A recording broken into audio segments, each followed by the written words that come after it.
Welcome, everybody, to today's episode of the Lindsey Elmore Show. Today, we have two really special interviews.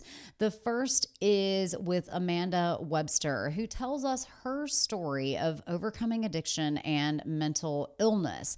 We talk about something that I had never heard of before, which was the concept of parasocial relationships and how they can potentially be healing, but also potentially detrimental to people going through traumatic experiences. We also talk about the importance of therapy and how sometimes the therapist can say the exact wrong thing that sets you on the right path. After that, I speak to Kieran Lanahan about the special role that foster parents can play in their child's lives. One of the things that I thought was so special when I talked with him was his understanding that as a foster parent, your job is ultimately to root for the birth parent being able to take their child back one day. But we talk about the emotional ups and downs that having a child for a short period of time can play in the adults' lives.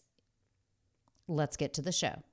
Welcome to the Lindsey Elmore Show, a podcast that helps you find fulfillment amidst chaos.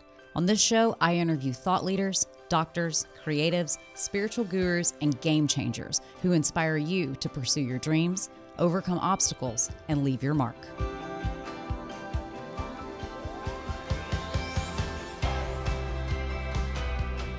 First up on today's show is Amanda Webster. Amanda is a fitness model and certified wellness coach who overcame depression on her own terms after years of antidepressants, as well as losing her parents and succumbing to addiction, which ultimately led her to the ledge of a Canadian hotel room where she almost took her life.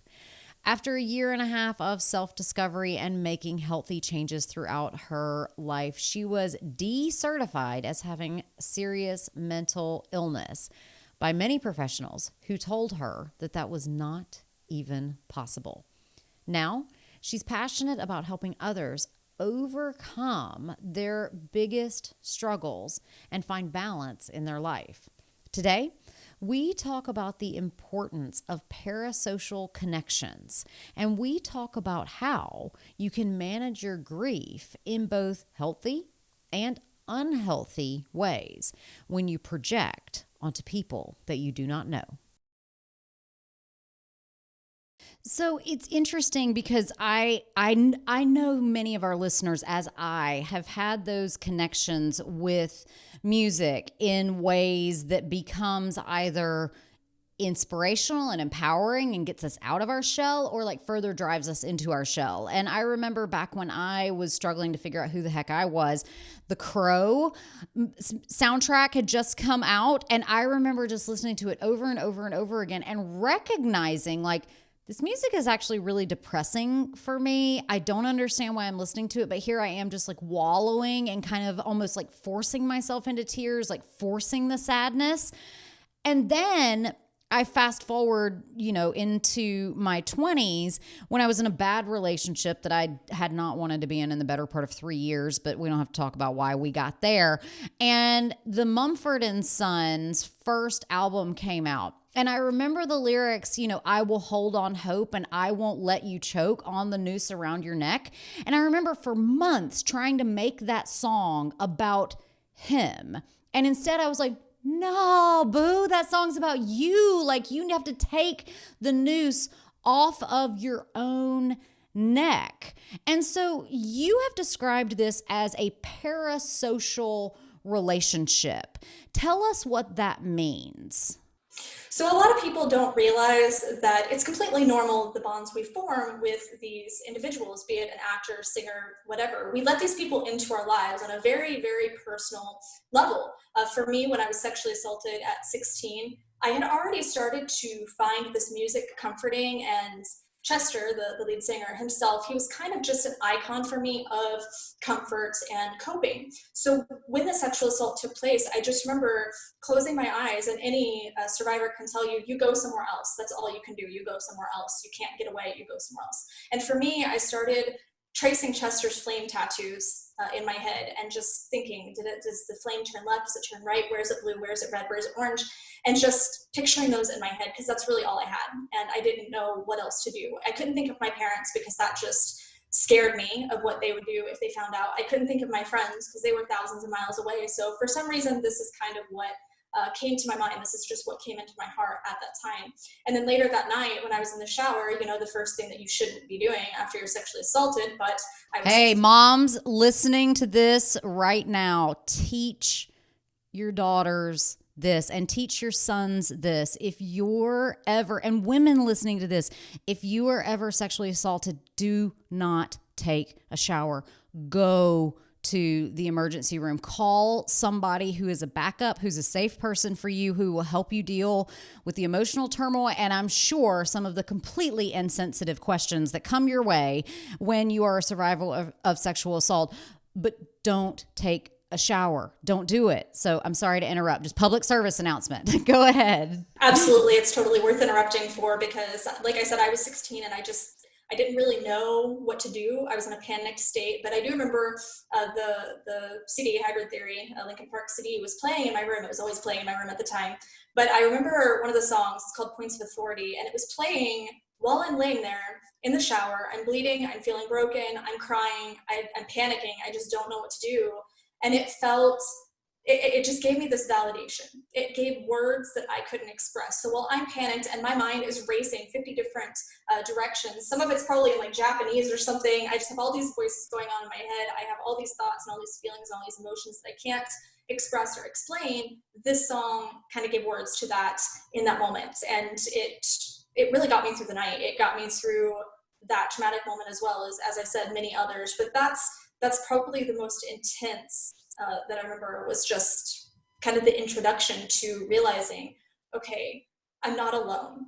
Somebody else has been through this. And although I didn't know at the time, and I didn't find out until several years after, Chester had been through very similar experiences as me: childhood sexual assault, childhood abuse, and similar situations like that. So just feeling like I had someone to validate the thoughts, because as you said, people ask super insensitive questions when they know. And I kind of inherently knew that, I guess, that people were going to be like, oh, well, you shouldn't have skipped school that day. Oh, you shouldn't have been dressing like that. My clothes fit my very strict conservative dress code of my school. It's not like I was wearing a tank top and hoochie shorts. And even if I was, I said no. And that's all that mattered. That's all that matters. And so again, we talk a lot on the show about how important it is for parents and safe adults to have normal, open, meaningful conversations with young, depending on their age. Children need to understand different things about sex. And even as young as like 3 and 4 years old, children need to start to understand the concepts of consent. Like, if I say no, the other person needs to respect that. And if they say no, the other person I need to respect that other person. We understand those things in theory, but when we don't teach them, it ends up just going in. It doesn't ingrain in us in that same way. So fascinating. And so after all of this, before I move on, you did say one thing that made me just think on a very deep philosophical level a moment ago. You said, I had to think of something, because when you're in that moment, you have to go somewhere else because you cannot be there anymore. Number one, the first thing that came to mind was whenever I envision like what would happen if I were actually sexually assaulted, the only song that keeps playing in my head on repeat is Kanye West's Power. Like, no one man should have all that power, and just like dig deep and get out of there. But if you can't, which happens, it sounds like a natural reaction is just to go elsewhere. And what you said was, I couldn't think of my parents. your parents were alive still at this point?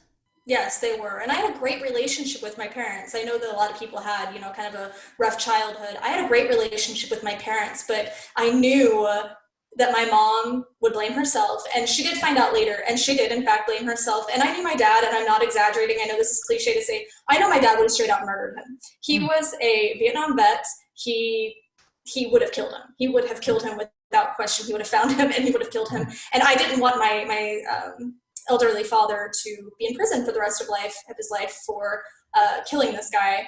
But yeah, I just knew that my parents finding out or telling my parents was going to hurt them, and I didn't want to hurt them. I wanted to protect them, even though I couldn't protect myself. Well, it brings up something, because you didn't want to hurt your parents, but yet you turned around and hurt yourself instead. So tell us those next steps. I hear you went to a therapist, and the therapist was not very helpful for you. Which one? I've been to so many therapists over the years. I did. I went to so many therapists. I was in and out of therapy prior to this, actually. When I started getting bullied around, I would say 4th or 5th grade, I started seeing a therapist.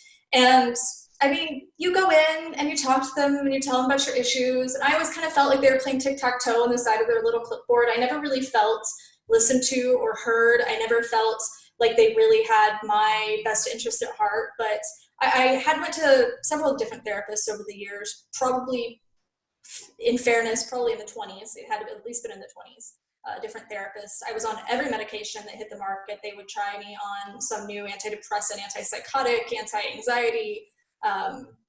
They would start me on kids doses, then they tried to put me on higher doses, and even the kids doses, best case, I felt the things inside, but I couldn't express them. So I felt this anxiety and this pain and this fear and this depression, but then I had no way to outwardly express it. I just felt like I was in a shell, like I was a zombie, like I was trapped in my own body, and that was hell. That was a nightmare. Worst case scenario, I remember there were times where I would literally lay on the floor and just scream because I was hallucinating. I thought I was dying. I thought I was trapped in a nightmare. I thought I was in hell. I had no comprehension of reality. I was very dissociated. It was, again, hell. There was never a time where I took prescription medication, regardless of the brand, regardless of the dose, where it helped me in any way whatsoever. And I know it does help some people, and that's awesome. I'm not saying anything against prescription medication, but we can't make that the only option, because there are people it does not work for or it does not help. So after my near suicide attempt, you were talking about the ledge in Canada. After that, I had a therapist. I went to her and I said, look, I want to be happy. I'm committed to doing whatever it takes to be happy. I'm tired of being complacent. I'm tired of feeling like all you care about is me not killing myself on your watch. That's what it seems like you care about. I don't feel like you care about me, or whether or not I'm happy on a day-to-day basis, or whether or not I live a functional life. I feel like all you care about is keeping me alive, whether there's any quality to that life or at all. And she looked in the eyes and said, I'm sorry, that's just not really possible with someone, for someone with your diagnosis, because I was SMI, I've been diagnosed SMI, which means that I was told I would never live a functional life. I would never live a normal life, quote unquote. So I just remember looking her in the eyes, and I kind of had that Elle Woods moment where I was in the bunny costume and Warner told her she wasn't good enough for law school. And I just thought to myself, I'm going to prove you wrong. I'm going to prove you wrong. I'm going to be happy. Yeah. And that just lit a fire under me. And I wonder, I had just literally almost taken my life within the 48 hours prior to this. Imagine had I still been in that mindset and I went to her and told her, look, I'm going to be happy, and she tells me it's not possible. What do you think the most likely outcome of that is? That I'm going to turn around and take my life, because now you're telling me, what's the point? What's the point of continuing if this is the best it's ever going to be?